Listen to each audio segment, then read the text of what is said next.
नमस्कार, आदाब।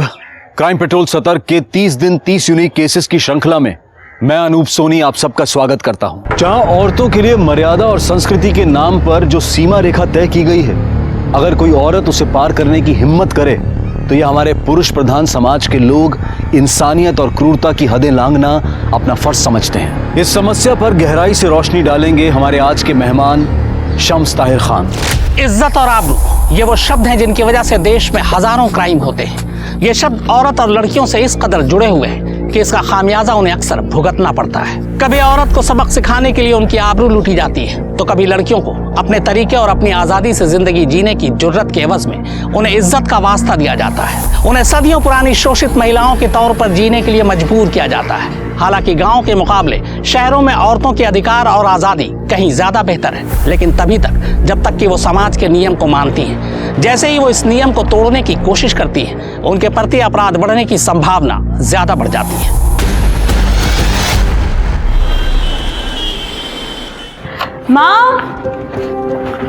माँ मेरा टिफिन रेडी है? हाँ बेटा रेडी है, पहले नाश्ता तो कर लो। नहीं माँ, मैं ऑफिस के लिए बहुत लेट हो रही हूँ। आप बस मेरा टिफिन दे दो, मैं निकलती हूँ। अच्छा अभी लाई। बेटा थोड़ा सा तो खा लेती।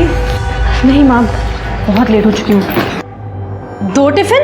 एक रोटी तो खाई नहीं जाती जया तुमसे, फिर ये 2 टिफिन किसके लिए? भाभी वो क्या है ना कि हम लोग ऑफिस में साथ में लंच करते हैं, तो कहीं कम पड़ जाए इसीलिए।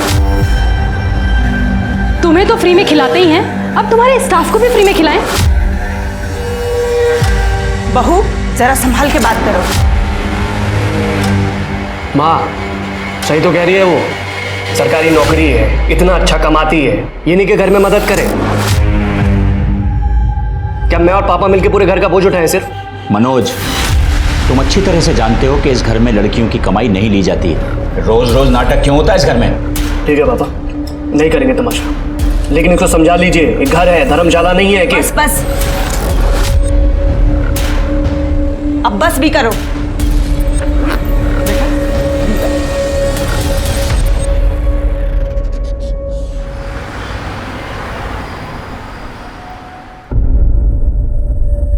थैंक यू यार, तुम रोज रोज मेरे लिए लंच लेके आती हो। नहीं तो पता नहीं कैसे रोज रोज मैनेज होता मेरा। इसमें थैंक यू की क्या बात है? आप अभी अभी ट्रांसफर होकर आए, अब इतनी जल्दी घर से खाना मैनेज करना इतना आसान थोड़ी है। तो फिर आप तीनों टाइम बाहर से खाना मैनेज करेंगे, चलेगा आपको? चलेगा, लेकिन तुम मेरी वजह से परेशान हो, ये नहीं चलेगा।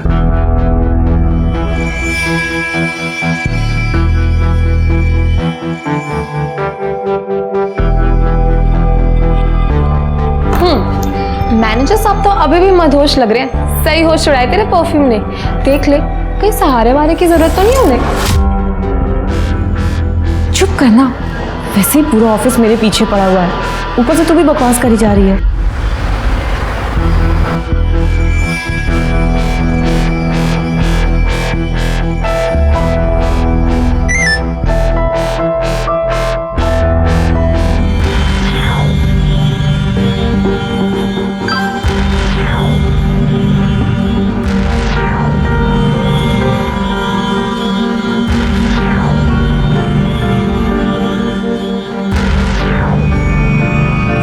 अरे जया, तू कहाँ जा रही है? अभी तो 1:30 भी नहीं बजा। अरे इतनी तो उसे भूख भी नहीं लगी रहती है जितनी इसे खिलाने की पड़ी रहती है। जया, ये तो होना ही था। अब ऑफिस में बॉस के साथ रोमांस चलेगा तो ऐसी बातें तो सुननी पड़ेंगी।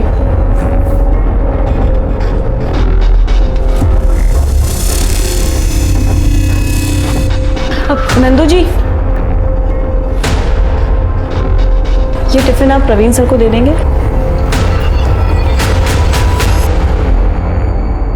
अंकल जी, बहुत अच्छी कढ़ाई की है आपने, ऑफिस की सारी लड़कियां तारीफ कर रही थी।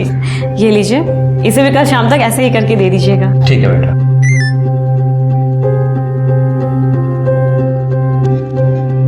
और हरीश, कैसी चल रही है पढ़ाई? ठीक चल रही है दीदी। बेटा अब तू ही इसे समझा, पढ़ाई तो ठीक है लेकिन इसको बोल थोड़ा काम में भी मन लगाए, मेरा भी हाथ बटा है। ये बात तो सही कह रहे हैं अंकल, पढ़ाई के साथ साथ इनके काम में भी हाथ बटाया करो। जी दीदी।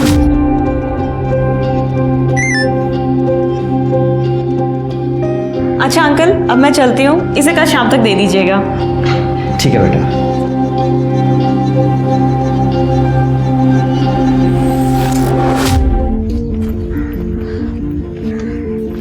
आप यहाँ क्या कर रहे हैं?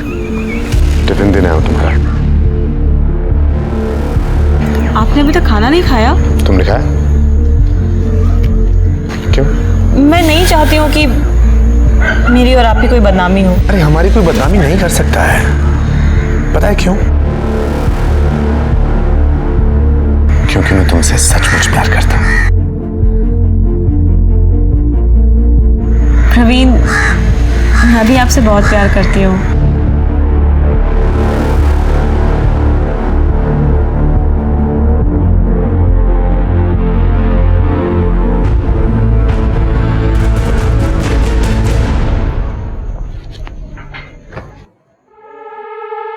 जया, तुम्हारा ऑफिस 5 बजे खत्म होता है, 7 बज रहे हैं इस समय।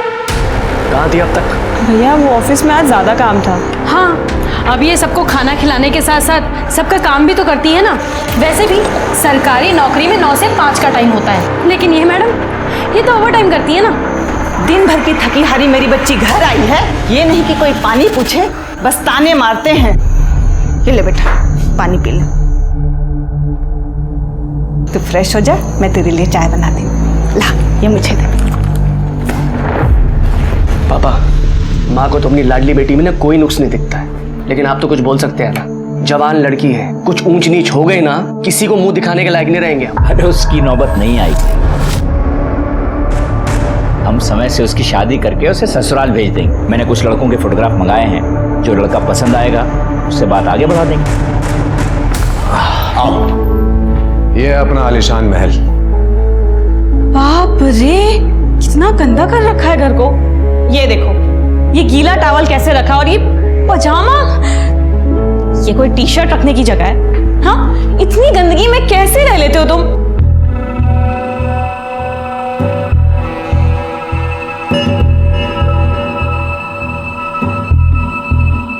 देखो, शादी से पहले ये सब नहीं।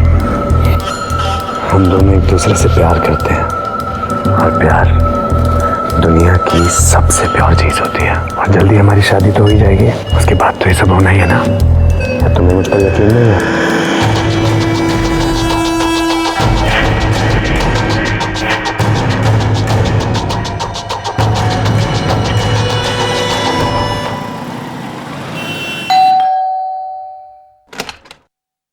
अरे तुम दोनों एक साथ कहाँ से आ रही हो? ये तो मुझे यहाँ गेट पर ही मिली। ले पानी पी और बैठ। अरे जया, आ गई तुम, आओ बैठो। बेटा तेरी शादी के लिए कुछ लड़कों के फोटोग्राफ्स आए, तू देख ले, पसंद कर ले, फिर हमें बता दे। ये देख, हमने तेरे लिए इस लड़के को पसंद किया है। लड़का बहुत अच्छा है और तेरी ही तरह सरकारी नौकरी भी करता है।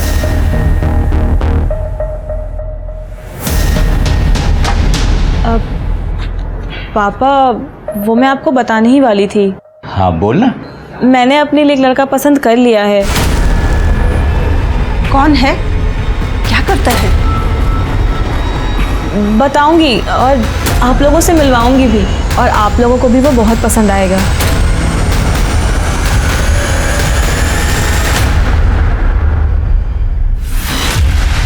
बहुत गर्मी है तेरे शरीर में, हाँ? बहुत गर्मी है तेरे शरीर में। मेरा ही पति मिला था तुझे फांसने के लिए, डोरे डालने के लिए। शर्म नहीं आती तुझे? एक औरत होकर दूसरी औरत का घर तोड़ते हुए। सुन, अगर मर्दों को रिझाने का ज्यादा ही शौक है ना, बाजार में जाके बैठ। यहाँ क्या कर रही है तू? कौन है तू? हाँ, और ये क्या बकवास करे जा रही है? दिमाग तो सही है तेरा? सुन, मैं तुझे जानती तक नहीं हूँ। मैं तेरे जैसी 2 टकी औरतों को ना बहुत अच्छे से जानती हूँ।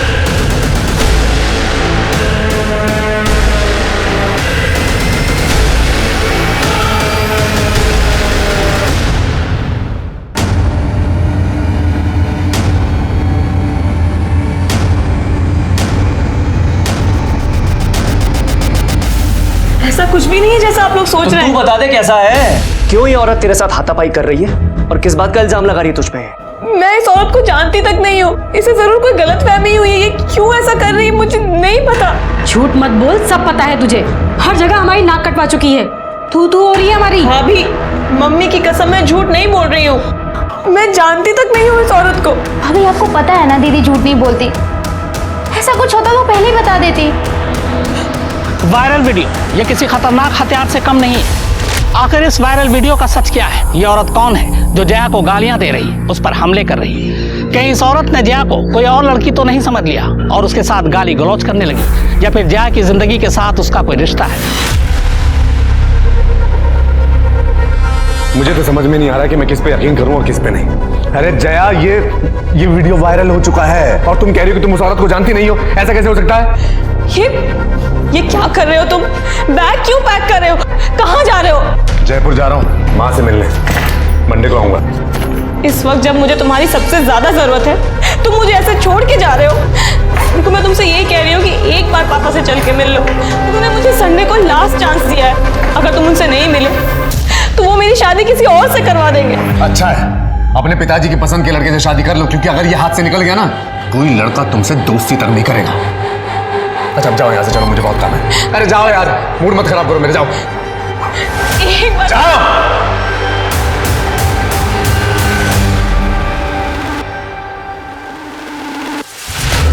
ये देखिए, ये आदमी किस बेरहमी से इस औरत को पीट रहा है। ये सीसीटीवी फुटेज जो आजकल चारों तरफ वायरल हो रहा है, इसे देखकर साफ अंदाजा लगाया जा सकता है कि औरतें आजकल खुद अपने घरों में कितनी महफूज हैं। इस शख्स के चेहरे को गौर से देखिए, इस पे हैवानियत और दरिंदगी साफ नजर आ रही है। हैरानी की बात ये है कि आदमी इस औरत का पति है।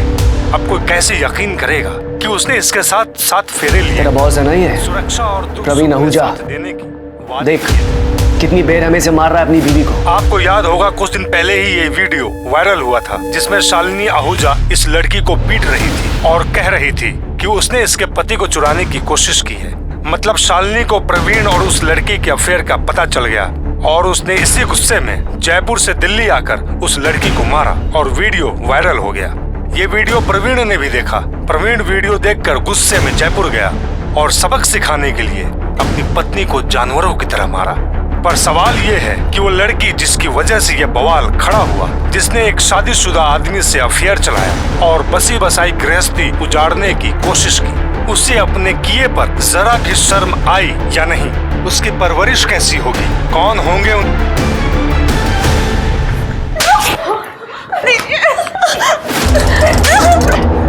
देख लिया, कितनी बार मैंने आपको समझाया था चीजों को संभाल लो, उस पे लगाम लगाओ, पर नहीं, हमारी लाडली बेटी है, अब भुगतो इसको।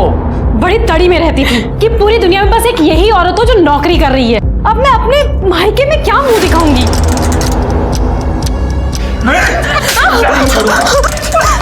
इस लड़की की वजह से हम समाज में मुंह दिखाने लायक नहीं रहे।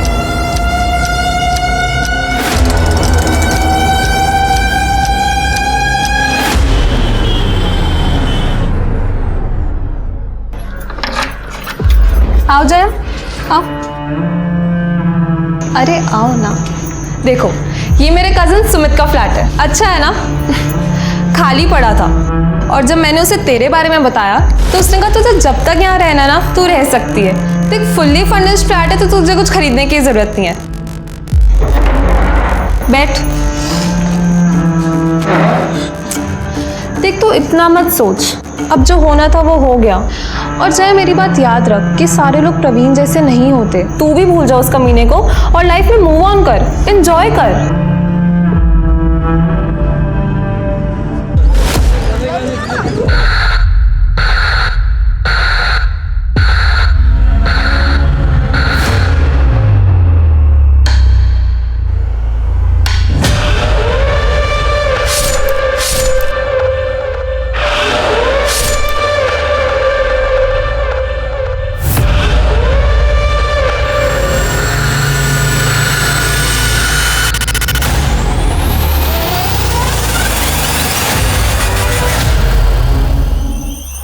सर इसका नाम जया पांडे है और ये 2 दिन से गायब है।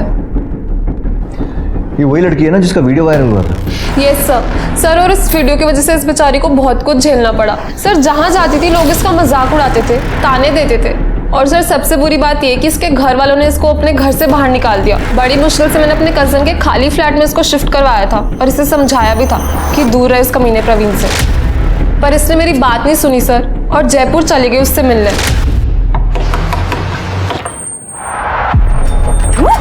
इस वक्त क्या करने आई है यहाँ?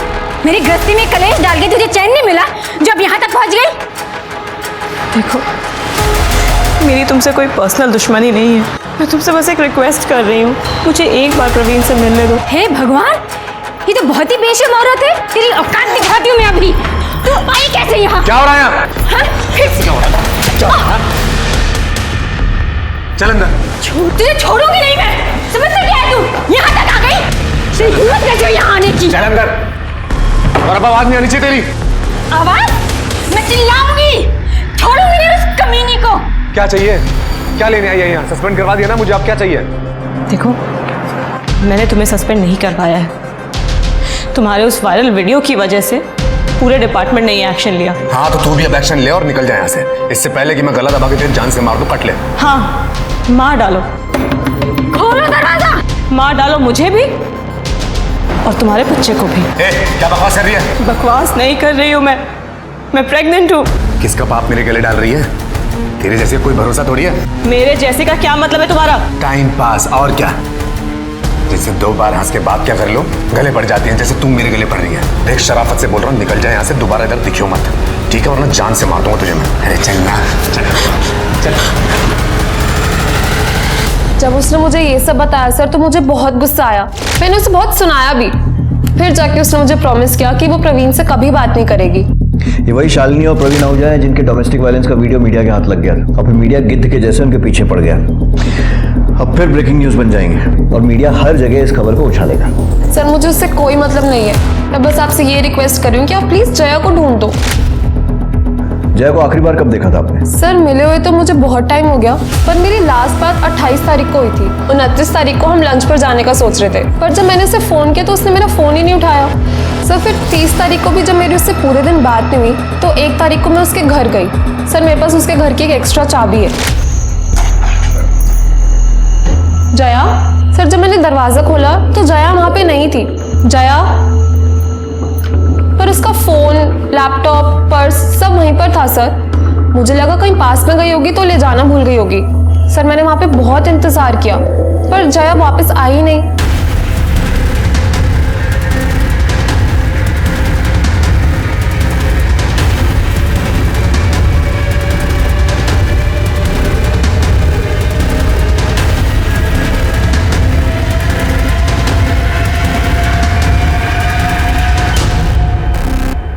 राजीव सर, फोर्स एंट्री या फिर स्ट्रगल का तो कोई निशान नहीं दिख रहा। देखो अच्छे से, कुछ और मिलता है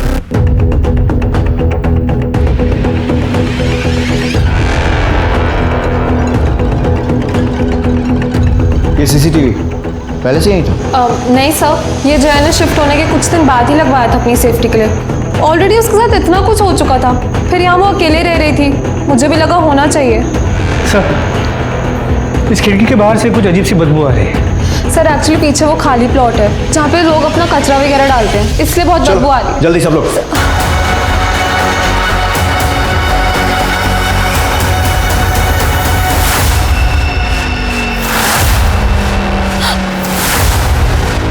जया! जया! पीछे पीछे हुए प्लीज।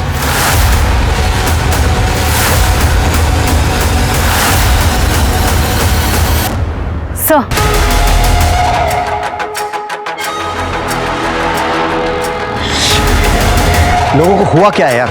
इंसानियत बची नहीं है, हैवान हो गए साले। मतलब लड़की को पेट काट के मारा और फीटस भी निकाल दिया।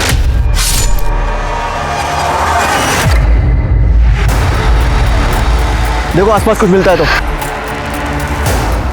सर कहा नहीं जा सकता कि कितनी बार चाकू से वार किया गया पेट पे। पेट को बुरी तरीके से काटा गया है, बच्चे को बाहर निकाला गया और बच्चे पर भी चाकू से वार किया गया। मिस्टर, बॉडी को पोस्टमार्टम के लिए भिजो और फीटस का डीएनए टेस्ट करवाओ। जया का फोन सीज करो फैमिली को इन्फॉर्म करो और घर के पास में अगर कोई सीसीटीवी है तो वो चेक करो, पता लगे कि इतनी रात को अकेले निकली क्यों थी। जिसने भी ये किया है बचना नहीं चाहिए।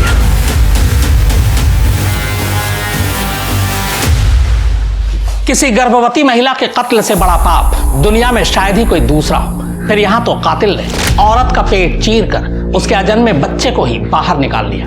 यह औरत जिसकी पहचान जया पांडे के तौर पर हुई है, कहीं बिन ब्याही मां बनने की सजा तो उसे नहीं मिली, या फिर बिना शादी के मां बनने की जो समाज का नियम और कानून उसने तोड़ा है, ये उसका नतीजा तो नहीं।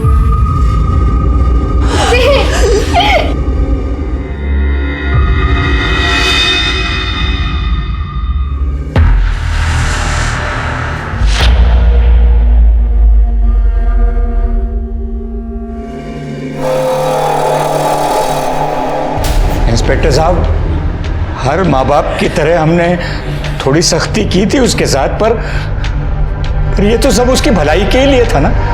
कितनी बार समझाया था उसे, पर नहीं मानी। घूम रही थी उस कमीने शादीशुदा इंसान के पीछे। उस कमीने ने इसकी जिंदगी बर्बाद तो कर ही दी थी, अब जान भी चली गई। आपका कहने का मतलब है कि जया की मौत में प्रवीण आहूजा का हाथ है? सिर्फ हाथ नहीं है सर, उसी ने मारा है इसे। रोज घर वालों से लड़के उसके लिए टिफिन लेके जाती थी, खाना खिलाती थी उसे। देखिए अब क्या कर दिया। सांप को दूध पिलाया, सांप ने ही डस लिया। आप लोगों को पता था कि जया प्रेग्नेंट है?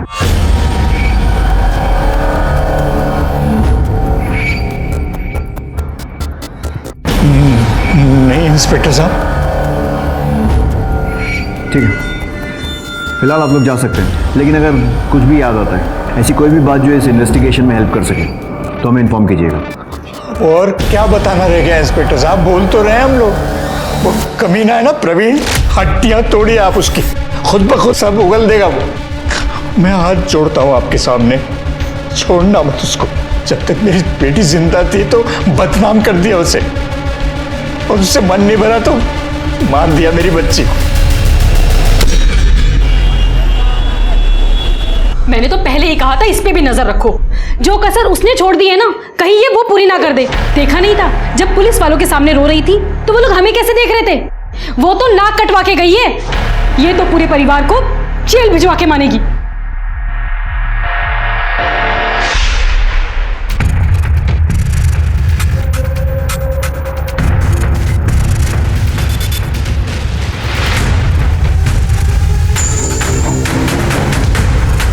ये वही शालिनी आहूजा है ना, प्रवीण की पत्नी? नहीं सर, और ये फुटेज 28 तारीख के शाम 5:30 बजे की, जिस दिन जया ने प्रीति से आखिरी बार बात की। पता करो शालिनी के साथ ये आदमी कौन है। सर ये मेरा भाई राजू तोमर है। अच्छा, आपके भाई हैं? तू ये वो बाहुबली जिसे प्रेग्नेंट लड़कियों पर अपनी मर्दानगी दिखाने में बड़ा मजा आता है? नहीं सर। अपने जीजा को दिखाई थी ये ताकत जो एक लड़की को प्रेग्नेंट करके भाग गया? नहीं सर, ये झूठ है। चुप! तेरा सच झूठ सब बराबर कर देंगे। अपने पति पर गुस्सा नहीं आता, वहां दिखानी थी ना ये ताकत, या फिर चुपचाप वहां मार खाती है और उस बेचारी लड़की पर जोर आजमाइश करते हो तुम सब? जया के घर क्यों गए थे? क्यों मारपीट की उसके साथ? सर क्योंकि इतना सब कुछ होने के बाद भी वो प्रवीण को कांटेक्ट कर रही थी, जबकि प्रवीण उससे बात तक नहीं करना चाहते थे। इसलिए हमसे समझाने गए थे सर उसे। मैं फैसला तुझे क्यों आई? हाँ? समझ में नहीं आता तुझे? हाँ? छोड़ो, समझ में नहीं आता। मना किया था तुझे जेल टिकट मान साल से? हाँ मना किया था ना।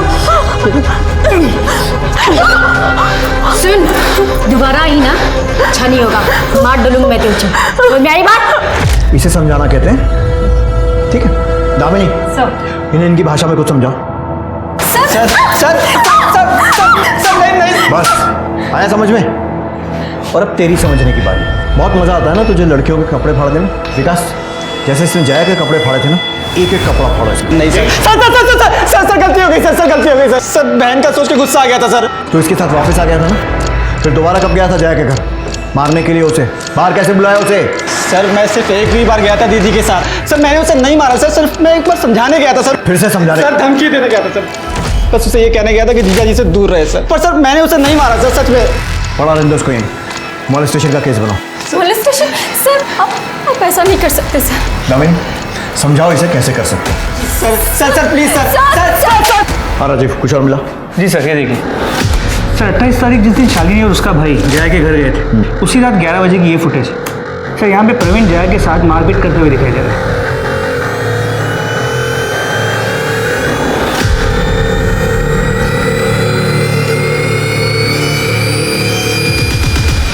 साले फ्रॉड, सस्पेंड होकर चैन नहीं पड़ा, जो मर्डर करके जेल जाने की तैयारी कर रहा है। पहले उस लड़की को फंसाया, फिर उसको प्रेग्नेंट किया और फिर उसका मर्डर कर दिया, और उसको तो मारा ही, उसका पेट चीरकर उस बच्चे को भी मार दिया। अरे सर, जैसा आप बोल रहे हैं मैंने वैसा कुछ नहीं किया है। क्यों गया था उसके घर? क्योंकि उसने मेरा जीना हराम कर दिया था, ये बोल बोल के कि वो प्रेग्नेंट है और उसके पेट में जो बच्चा है वो मेरा है, जबकि ऐसा पॉसिबल ही नहीं है सर। हमने जब भी सेक्स किया हमने प्रोटेक्शन यूज किया है। पता नहीं किसका पाप मेरे गले बांध रही थी, और तूने उसके पेट पर लात मार के उस पाप को मिटा दिया। अरे सर, मैंने अपना पाँव जरूर उठाया था, लेकिन लात उसके पेट पर नहीं, मैंने जमीन पर मटकी थी। मैं सच बोल रहा हूँ, आप मेरा यकीन क्यों नहीं कर रहे हैं? मैंने कुछ नहीं किया।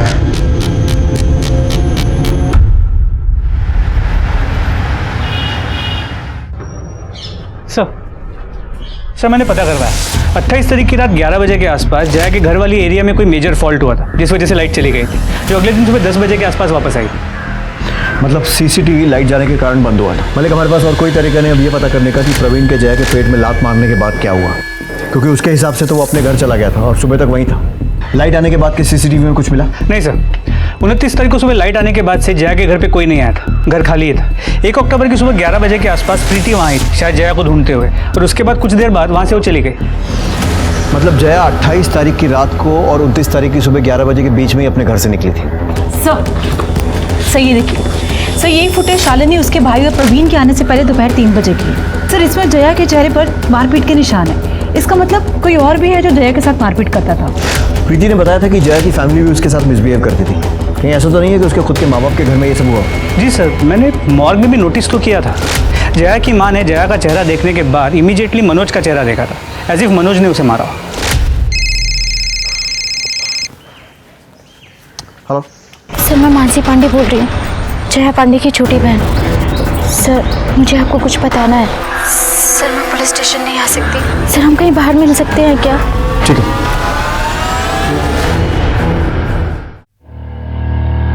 सर प्रवीण ने दीदी को सिर्फ यही झूठ नहीं बोला था कि वो शादीशुदा नहीं है, बल्कि दीदी को शादी का झूठा प्रॉमिस भी किया था, और वो आदमी झूठे वादे करके उन्हें बदनाम करके भाग गया। और तुम्हारी फैमिली ने क्या किया? जया को सपोर्ट किया? सपोर्ट? बाहर वालों से भी ज़्यादा जीना हराम कर दिया था उन लोगों ने। पापा हमारी फीलिंग्स कभी नहीं समझते थे, और मनोज भैया वो तो हमेशा दीदी से किल से रहते थे, क्योंकि भैया को बर्दाश्त ही नहीं था कि दीदी की सैलरी उनसे ज़्यादा है और वो घर खर्च के लिए पैसे भी नहीं देती। इसकी वजह भी पापा ही हैं, क्योंकि वो लड़कियों की कमाई खाना ही नहीं चाहते थे। और तुम्हारी माँ और भाभी? हाँ बेचारी की चलती कहाँ है। और भाभी वो तो हमेशा ही आग में घी डालने का काम करती हैं। जब दीदी का वीडियो वायरल हुआ था, पापा भैया भाभी इन लोगों ने दीदी का जीना हराम कर दिया था। तरस खाम पे और नहीं झेल सकते तुझे, निकल मेरे घर से। पापा मैं कहाँ जाऊंगी? तू तो कहीं भी जा सकती है ना। तेरे जैसी चंट लड़कियों के लिए दुनिया में कोई कमी है क्या? जा ढूंढ ले फिर से कोई शादीशुदा आदमी। नहीं पापा मैं कहाँ जाऊंगी?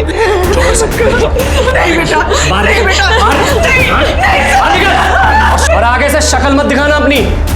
तीनों ने मिलकर जबरदस्ती दीदी को घर से बाहर निकाल दिया। माँ उन्हें रोक नहीं पाई, और फिर जब कुछ दिन पहले दीदी माँ से मिलने घर आई तो पानी देना।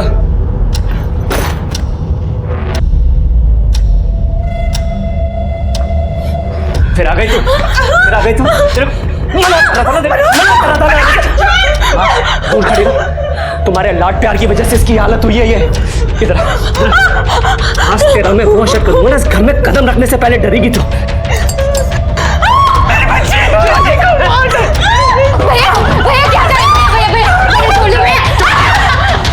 तेरी भी हड्डी बच्चे कर दूंगा मैं। सर भैया ने मुझे भी धमकी दी है कि मैंने अगर आप लोगों को कुछ भी बताया तो वो मुझे जान से मार डालेंगे। मुझे तो लगता है दीदी के मर्डर में मेरी फैमिली का हाथ है। उन्होंने ही जया दीदी को मारा है। जया की किसी लड़के से बात पक्की हुई थी ना?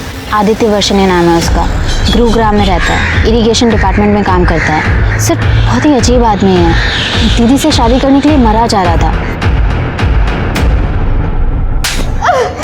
तुझे मना करा था ना, पुलिस के पास नहीं जाना है। मैंने तो पहले ही कहा था इस पे नजर रखो, ये हमें जेल भिजवाए बिना नहीं मानेगी। बोल, अब जाएगी पुलिस के पास? जाएगी? अब जाएगी?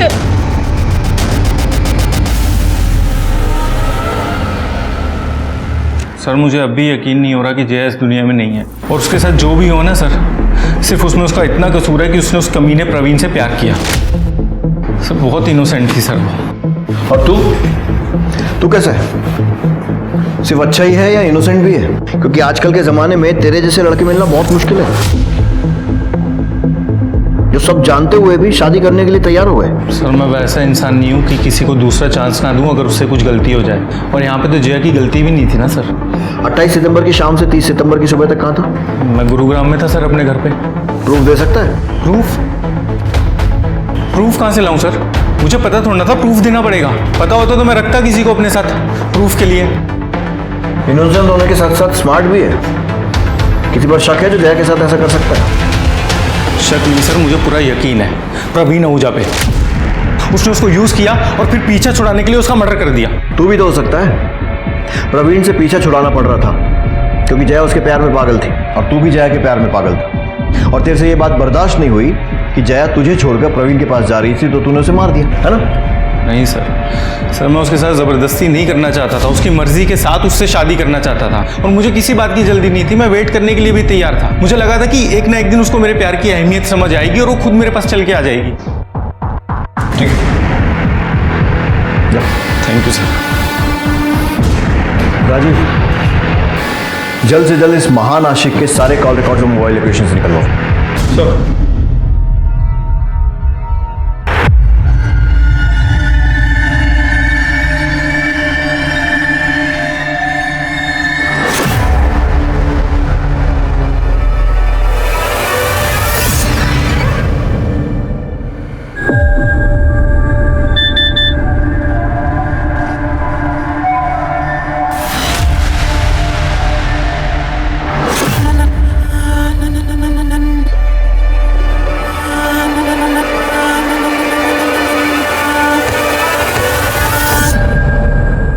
सर, ये देखिए न्यूज में क्या आ रहा है। प्लीज मेरी मदद कीजिए, मेरे बहन के कातिलों को ढूंढने में। पुलिस इस मामले में छानबीन कर रही है। उनका क्या कहना है, क्या प्रोग्रेस है इस केस में? पता नहीं वो लोग कुछ कर भी रहे हैं या नहीं। 3 दिन हो गए उसकी बॉडी मिले, लेकिन पुलिस के पास बोलने के लिए कुछ भी नहीं है। अब आप लोग हमारे आखिरी सहारा है, प्लीज हमारी मदद कीजिए। मानसी का प्रॉब्लम क्या है? हर चीज को इतना बड़ा चढ़ा कर बोलती है। इसे यहाँ पुलिस स्टेशन में आकर हमसे बात करने में डर लग रहा था, आज सारी दुनिया के सामने दुखड़ा रोने में नहीं लग रहा है। सर ये भी तो हो सकता है कि मानसी ये पूरा नाटक हमसे कुछ छुपाने के लिए कर रही है। सर मैं कोई झूठ नहीं बोल रही, मैं बस अपनी बहन को न्याय दिलाना चाहती हूँ। हम भी वही चाहते हैं। बस एक बात समझ में नहीं आ रही कि जिस फैमिली पर तुम्हें अपनी बहन के मर्डर का शक था, अचानक उनके साथ मिलकर हम पर इल्जाम क्यों लगा रही हो? वो सर, मम्मी को पता चल गया था कि मैं आपसे मिली थी। बेटा, मैं जानती हूँ कि तेरे पापा और मनोज ने जया के साथ सही नहीं किया है, लेकिन ये भी तो गलत है कि तू उन्हें ही उसका कातिल समझ रही है। मैं तो बस दीदी को इंसाफ दिलवाना चाहती हूँ, बस। वो तो हम सब भी चाहते हैं बेटा, तो बोल तो सही हमें क्या करना है, हम खड़े हैं तेरे पीछे। और फैमिली का सपोर्ट मिला तो तुम्हें लगा क्यों ना हीरोइन बना जाए, और इसीलिए तुम मीडिया के पास पहुंच गई, जो पहले से ही तुम्हारे दरवाजे के बाहर मौजूद था। अभी जाने दे रहा हूँ, लेकिन अगली बार अपने फायदे के लिए पुलिस पर इल्जाम लगाने से पहले एक बार सोच जरूर लेना।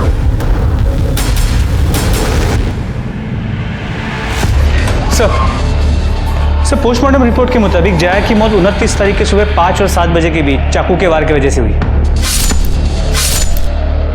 उसके पेट में जो फीटस था वो 4 महीने का था। फीटस का डीएनए प्रवीण के डीएनए के साथ मैच करने के लिए भेज दिया। सर 28 तारीख की रात आदित्य की मोबाइल की लोकेशन जया के घर के पास की दिख रही है। राजीव, उठाओ इस आशिक को, इसका इनोसेंस निकालने का टाइम आ गया है।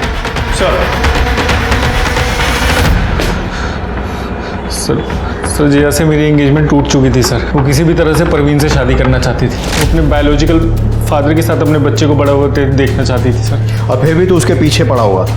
बड़ा महान प्यार था तेरा। सर मैं उससे सच्चा प्यार करता था सर। मुझे पता चला जब उसने मेरा फ़ोन उठाना बंद कर दिया, उसने मुझसे मिलना बंद कर दिया, तब मैं खुद उसके घर गया उसको समझाने के लिए, उससे बात करने के लिए। कितने बजे गया था? सर वो कितने बजे गया था? 11 साढ़े 11 बजे के आसपास गया था सर। जब गया था तो वो सोने जा रही थी तभी, और फिर लाइट चली गई तो उसका मूड बहुत ख़राब हो गया था सर। वो मुझसे बात करने के लिए तैयार नहीं थी। उसके चेहरे पे, उसके बदन पे हर जगह पे चोट के निशान थे सर। मैंने उसे रिक्वेस्ट किया कि वो मेरे साथ रेस्टोरेंट चले डिनर के लिए। अब तेरे ताऊ ने इतनी रात को रेस्टोरेंट खोल के रखा था तेरे लिए? सर वो रेस्टोरेंट नहीं है सर, वो स्नैक्स कॉर्नर की दुकान है सर। उसके घर के पास खुला रहता है वो दुकान। तुम मेरा फ़ोन क्यों नहीं उठा रही थी? आदित्य, तुम्हें ये बात समझ में नहीं आती है क्या?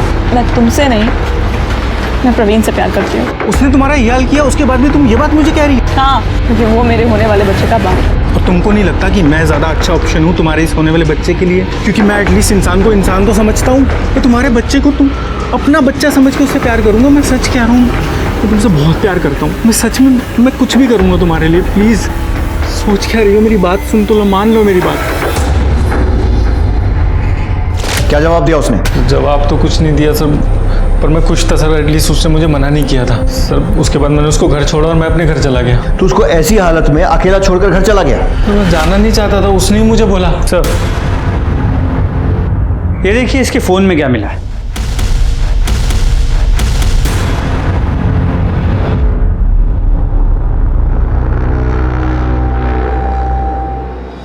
सर मेरी एंगेजमेंट हुई पड़ी थी सर उससे। मैं शादी करना चाहता था, प्यार करना चाहता था ना उससे सर। सर मुझे नहीं लगता कि इसमें कुछ बुरी बात थी सर। बुरी बात यह है कि तू लगातार हमसे झूठ बोल रहा है। पहले बोला कि जया के घर गया नहीं, फिर बोला गया था लेकिन बाद में अपने घर चला गया, जबकि मोबाइल लोकेशन से साफ दिख रहा है कि 29 सितंबर को सुबह 5 बजे तक तू जया के घर के आसपास था। तू खुद बताएगा या मैं उगलवाऊं? सर मैं बताता हूँ सर। सर उस दिन जब मैं निकला घर के लिए तो मैंने देखा कि मेरी 2 व्हीलर का टायर पंचर हो गया और इतनी रात में कोई दुकान भी खुली नहीं मिली। तो मैं जया को बिना बताए उसके घर के बाहर ही सो गया। तो सुबह 5 बजे उठ के मैंने सबसे पहले पंचर वाले को ही ढूंढा सर। और पंचर बनवाने के बाद मैं गुरुग्राम पहुंच गया 8:30-9 बजे तक सर। फिर झूठ बोल रहा है ना? सर नहीं, कोई पंचर नहीं हुआ था तेरी गाड़ी का। तू जया के साथ उसके घर की तरफ गया, वहां पर तूने पंचर होने का बहाना किया और फिर जया के साथ रुक गया और फिर उसके साथ जबरदस्ती की और वो सब करने की कोशिश की जैसा तू दिन रात फील करता था।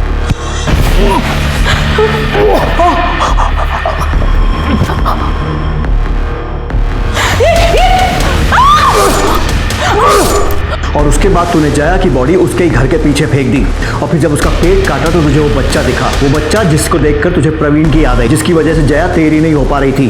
तूने उस बच्चे से भी बदला लिया जो पैदा ही नहीं हुआ था। सर नहीं सर, मैं सच बोल रहा हूँ सर। मैंने ऐसा कुछ नहीं किया सर। सर प्लीज़ सर मेरी बात का विश्वास करिए सर। सच बोल रहा हूँ सर। सब पता चलेगा। मलिक पकड़ो इसे। सर लेकिन मैंने कुछ नहीं किया सर। नहीं सर कुछ देर पहले मानसी पुलिस स्टेशन आई थी। उसका कहना है कि उसे कोई धमकियां दे रहा है और उसका पीछा करता है। जिस नंबर से धमकियों भरे मैसेजेस आ रहे थे हमने उसकी छानबीन शुरू कर दी है। उसको कौन धमकियां देगा? सर जया के बैंक डिटेल्स। सर पिछले कुछ दिनों में उसने अपने सैलरी अकाउंट से अच्छी खासी रकम विड्रॉ की है। लेकिन मानसी ने कहा था कि जया घर खर्च में पैसे नहीं देती क्योंकि उसके पिता बेटी की कमाई नहीं खाते। तो फिर क्या किया इतने पैसों का? कहाँ खर्च किए होंगे? मलिक जया के घर के पास के डम डेटा का क्या हुआ? सर टॉवर पे से हजारों लाइंस कनेक्टेड है, थोड़ा वक्त लगेगा। ठीक सर, मानसी को जिन अलग अलग नंबरों से धमकी के फोन आ रहे थे वो सब चोरी के, लेकिन सर उसमें से एक नंबर पीछे हो गए। उस नंबर की डिटेल्स हम लोग पता कर रहे हैं। कौन हो सकता है ये?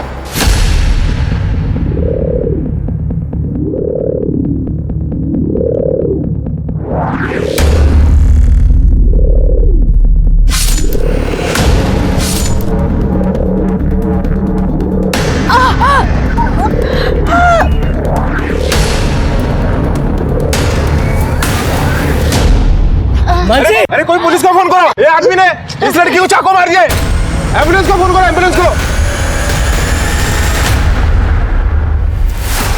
तूने मानसी को मारने की कोशिश की और पूरे मार्केट ने देखा इसे हमला करते हुए और आप लोग इसे बचाने की कोशिश कर रहे हैं। मैंने ही इसे मानसी के साथ भेजा था उसका ध्यान रखने के लिए, क्योंकि उसे जान से मारने की धमकी मिल रही थी। आपकी झूठी इज्जत और अपनी सनक में इसने आपकी एक बेटी के साथ इतना बुरा सलूक किया, दूसरी को चाकू मारा, लेकिन फिर भी आपको इसी की पड़ी हुई है। बेटियों के लिए हमदर्दी नहीं है आपके दिल में? सर मानसी को मैंने नहीं मारा है। मैं पास की दुकान पे खड़ा था जब मानसी सब्जी खरीद रही थी। मानसी, मैंने देखा एक बंदा आया, उसने मानसी को चाकू मारा। मैं उसके पास पहुंचा, खून बहुत ज्यादा बह रहा था, इसीलिए मैंने उसके पेट से चाकू निकाल लिया। जिसकी वजह से लोगों को गलतफहमी हुई कि मैंने मारा है उसे। मलिक 70s की फिल्मों का प्लॉट नहीं लग रहा है ये। हर दूसरी फिल्म में बेचारा हीरो ऐसे ही फंसता था ना। अब समझ में आ रहा है तेरी सोच इतनी घटिया क्यों है। मानसी के अटेम्प्ट टू मर्डर में इसको अरेस्ट करो और लेकर जाओ। सर मैंने नहीं मारा है उसे। सर मेरी बात। इस केस में एक के बाद एक नए और ड्रामेटिक खुलासे हो रहे थे। मानसी की जान बच गई थी, वो हॉस्पिटल में थी, और इधर पुलिस ने उस पीसीओ की लोकेशन पता कर ली थी जहां से मानसी को धमकी भरा फोन आया था। ये पीसीओ मनोज के ऑफिस के ठीक सामने था। तो क्या मनोज खुद ही अपनी बहन को धमकी दे रहा था? पर क्यों? जया के घर के बाहर मिले रैंडम एक्टिव नंबर्स की पुलिस जांच कर रही थी, और इस जांच में पुलिस को एक ऐसा नंबर मिला जो जया के मर्डर और मानसी पर हुए हमले के दौरान दोनों जगह एक्टिव था। और मर्डर से कुछ ही दिन पहले जया ने इस नंबर पर कई बार बात की थी। जया ने तेरी इतनी मदद की और तूने बदले में क्या किया? उसे मार दिया। क्यों? सर पापा चाहते थे कि मैं उनकी दुकान पे मदद करूं, पर मैं कॉलेज जाना चाहता था, पढ़ना चाहता था। पर कॉलेज में जाने के बाद मुझे वहाँ बैटिंग का चस्का लग गया, और जिसके लिए पैसे चाहिए थे जो मैं जया दीदी से एक्स्ट्रा क्लासेस के नाम पे लेता था। और फिर एक दिन वो कॉलेज के पास से गुजर रही थी, तो देखने के लिए कि मेरी पढ़ाई कैसी चल रही है वो कॉलेज में आ गई, और उन्हें सब कुछ पता चल गया। इतनी मुश्किल से तुम्हें ये मौका मिला है और तुम वो मौका ये जुए और बैटिंग में गंवा रहे हो और मुझसे झूठ बोलकर पैसे ले रहे हो। सॉरी दीदी, प्लीज़ माफ़ कर दो, दोबारा नहीं होगा। दोबारा कुछ नहीं होगा। और आज के बाद से मैं तुम्हें कोई पैसे नहीं देने वाली हूँ, और जितने पैसे तुमने मुझसे पढ़ाई के नाम पर झूठ बोल कर लिए हैं ना, वो मुझे 10 दिनों के अंदर वापस चाहिए, नहीं तो तुम्हारे पापा को मैं सब कुछ सच बता दूंगी। मैं बहुत डर गया था कि अगर जया दीदी ने पापा को ये सब बता दिया तो मुझे बहुत मार पड़ेगी और मुझे उनके साथ बैठ के कपड़े सिलने पड़ेंगे। और 28 तारीख को 10 दिन पूरे होने वाले थे। मेरे पास 1 रुपया भी नहीं था दीदी को देने के लिए। और फिर 29 तारीख के सुबह 5:30 बजे मैं दीदी के घर के इधर चला गया। उस वक्त उस एरिया की लाइट नहीं थी, बहुत अंधेरा था। हरीश, तुम इस वक्त यहाँ क्या कर रहे हो? दीदी वो आपके पैसे इस वक्त दो।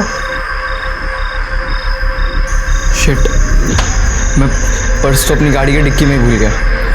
आप एक काम करो, आप मेरे साथ आओ, मैं आपको पर्स दे दूंगा और फिर मैं वो वहीं से निकल जाऊंगा। देखो, तुम जाके पैसे लेके आओ, मैं नहीं आने वाली हूँ बाहर।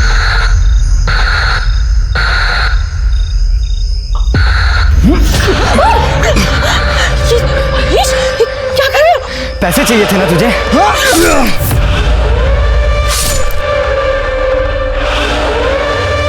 प्रवीण और जया दीदी की स्टोरी सबको पता थी, इसलिए मैंने सोचा कि मैं अगर उनके बच्चे को भी मार दूं तो सारा इल्ज़ाम प्रवीण के ऊपर चला जाएगा। फिर मैंने उनका पेट चीरकर उनका बच्चा निकालकर वहीं मार के फेंक दिया। उसके बाद वो चाकू भी मैंने छुपा दिया। और मानसी को क्यों धमका रहा था? उस पर हमला क्यों किया? आपको कंफ्यूज करने के लिए और मनोज भैया को फंसाने के लिए। और उसके बाद मुझे फ़ोन चुराने का आइडिया मिला। मैं फ़ोन चुराता, धमकी देता और फ़ोन तोड़ देता। मुझे पता था कि मनोज भैया भी आपके शक के लिस्ट में है, इसलिए जब वो मानसी के साथ मार्केट में थे, इसलिए मैंने जानबूझकर उस पर अटैक किया और उन्हें वहाँ से चाकू मारकर भाग गया। और सबको लगा कि मनोज भैया ने उन्हें चाकू मारा।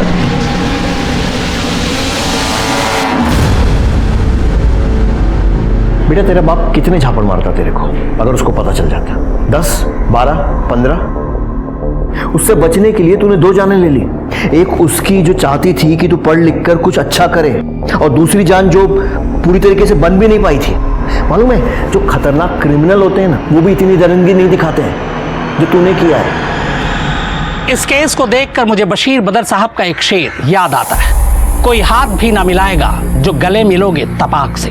ये नए मिजाज का शहर है, जरा फासले से मिला करो। जया एक नेक दिल और पाक साफ लड़की जिसने लोगों पर भरोसा किया, लेकिन हर एक ने उसके भरोसे का खून किया, चाहे वो परिवार हो, बॉयफ्रेंड या फिर वो हरीश, जिसे पढ़ाने, आगे बढ़ाने और जिंदगी संवारने में जया ने अपनी जिंदगी झोंक दी। बदले में उसने जया की ही जिंदगी छीन ली। ऑनलाइन बेटिंग गेम्स ने हरीश जैसे ब्राइट स्टूडेंट को भी क्रिमिनल बना दिया। ये हमें बताता है कि किस तरह इंटरनेट ने हमारी जिंदगियों को जकड़ लिया है। इंटरनेट का इस्तेमाल हमें इंसान और समाज की बेहतरी के लिए करना चाहिए, न कि बर्बादी के लिए। अब मैं अनूप सोनी आपसे विदा लेता हूं। फिर मुलाकात होगी क्राइम पेट्रोल सतर्क में एक और नए केस के साथ और उस पर हमारे एक्सपर्ट के विश्लेषण के साथ। तब तक अपना और अपने परिवार का ख्याल रखें, सतर्क रहें, सुरक्षित रहें और देखते रहें क्राइम पेट्रोल सतर्क। जय हिंद।